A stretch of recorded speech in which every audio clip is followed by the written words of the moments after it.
రాజన్న కోడలను కబైలలకు విక్రయించిన ఘటన చూస్తే చాలా బాధ కలుగుతుంది. వాస్తవం చెప్పాలంటే అంటే ఇది భక్తుల విశ్వాసంతో పాటు ప్రజలందరి మనోభావాలకు సంబంధించిన విషయం కాబట్టి మరి ఈ ఘటన అనేక మరి అనుమానాలు తలెత్తుతున్నాయి. వాస్తవం చెప్పాలంటే అంతేకాదు చీటికి మాటికి ముఖ్యంగా చీమ చిటుక్కుమంటేనే మన గౌరవ శాసనసభ్యులు మరి విప్పైనటువంటి ఆ శ్రీనివాస్ గారు ప్రతి దానిలో పత్రిక ముందరికి వచ్చి స్పందించి వారి భావాలను వ్యక్తపరచడం జరుగుతూ ఉంటుంది. మరి ఈ పర్టికులర్ సమస్య వారి నియోజకవర్గం వేములవాడ నియోజకవర్గం మరి ప్రజల మనోభావాలకు సంబంధించిన విషయంలో ఇప్పటి వరకు మరి ఎందుకు స్పందిస్తలేరో అని అనేక అనుమానాలు తావిస్తా ఉంది. వాస్తవం చెప్పాలంటే అందుకని ఈ విషయాలన్నీ కూడా మీడియా ద్వారా పంచుకోవాలనే ఒక ఉద్దేశంతో మరి ఈ రోజు ఈ పత్రిక విలేకరుల సమావేశం పెట్టడం జరిగింది. దేశంలో ఎక్కడ కూడా లేని అనువాయితీ వాస్తవం చెప్పాలంటే మరి దక్షిణ కాశీగా పేరుగాంచిన రాజరాజేశ్వరి సన్నిధిలో శివునికి అత్యంత ప్రీతి అయిన వాహనం నంది వాహనం. మరి ప్రజల కష్ట సుఖాలు లేదంటే ఏ శుభకార్యమైనా ఇతర ఏం తీరినా కూడా మరి అనవాయితీగా వస్తున్న ఈ వేములవాడ రాజరాజేశ్వరి దేవస్థానం ఎప్పటికెళ్ళి దేవస్థానం పుట్టిందో అప్పటికెళ్లి కోడె మొక్కులను తీర్చుకునే ప్రక్రియలో మరి ఇక్కడ ఈ అనవాయితీ జరుగుతూ ఉంది. ఇది భారతదేశంలో వాస్తవంగా ఎక్కడ కూడా మరి ఇటువంటి అంశం ఎక్కడ కూడా లేదు కాబట్టి మరి ఇవాళ ఈ భక్తుల మనోభావాలతోని ఆడుకునే విధంగా దేవస్థానం కావచ్చు మరి బాధ్యులైన ప్రతి వ్యక్తి కూడా మరి జవాబు ఇవ్వవలసిన బాధ్యత వారిపై ఉందని మీ అందరూ కూడా తెలియజేస్తా ఉన్నాను. ఇది భక్తుల విశ్వానికి సంబంధించిన విషయం కాబట్టి ముఖ్యంగా వేములవాడ దేవస్థానంకు సుమారుగా 119 కోట్లు ప్రతి ఏటా ఆదాయం వస్తుంది. 119 కోట్లు. ఇందులో 22 కోట్లు కేవలం కోడె మొక్కుల ద్వారానే భక్తులు కడతా ఉన్నారు.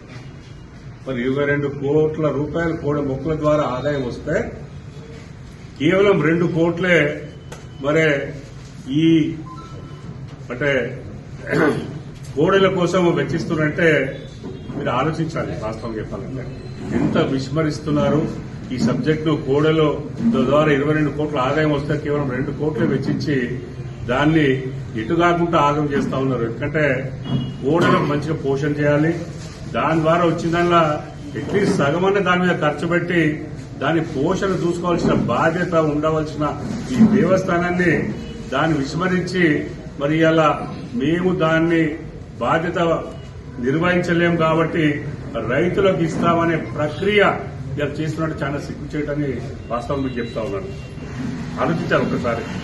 మరి గోశాలలో గోవులు పోషించక చనిపోతుంటే మరి మేలో ఒక కమిటీ కలెక్టర్ అధ్యక్షతన ఒక కమిటీ వేసి ఈఓ కన్వీనర్ గా మరి వివిధ విభాగాలకు చెందిన ఆఫీసర్లందరినీ కూడా ఈ కమిటీలో జతపరిచి జూన్ 1వ తారీఖు నాడు కొన్ని నియమ నిబంధనలను మరి వారు నిర్ధారించడం జరిగింది.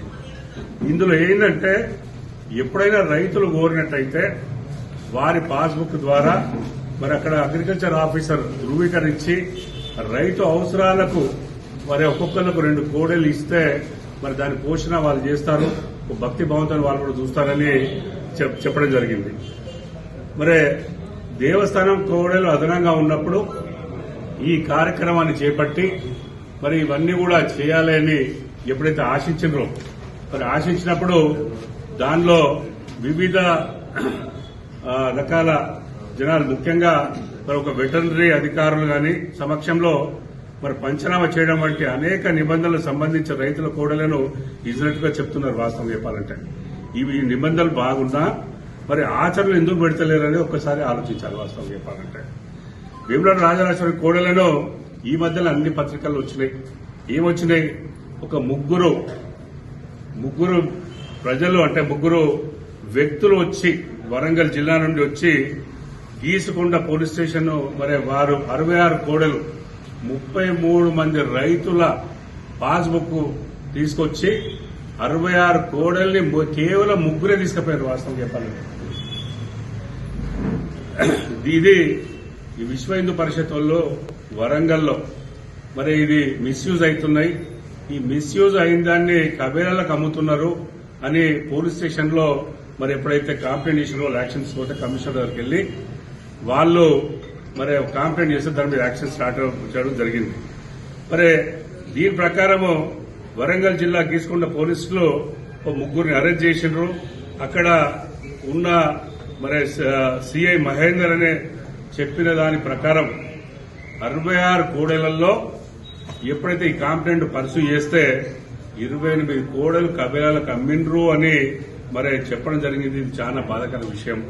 మరి ఎవరు వీళ్ళు అని ఎప్పుడైతే చేస్తే గీసుకొండ మండలం మనుకొండ గ్రామానికి చెందిన మాసాది రాంబాబు అని 4 నెలల క్రితం రాజరాజేశ్వరి సొసైటీ అని ఏర్పాటు చేసి తాత్కాలిక గోశాల ఏర్పాటు చేసి అదే మండలం అనంతారం గ్రామానికి చెందిన బంద స్వామి మరి దుగ్గొండి మండలము చలపర్తికి చెందిన అసురూటి శ్యామ్ సుందర్తో కలిపి గీసుకొండ మన దగ్గొండి మండలంలోని పలు గ్రామాల్లో 33 మంది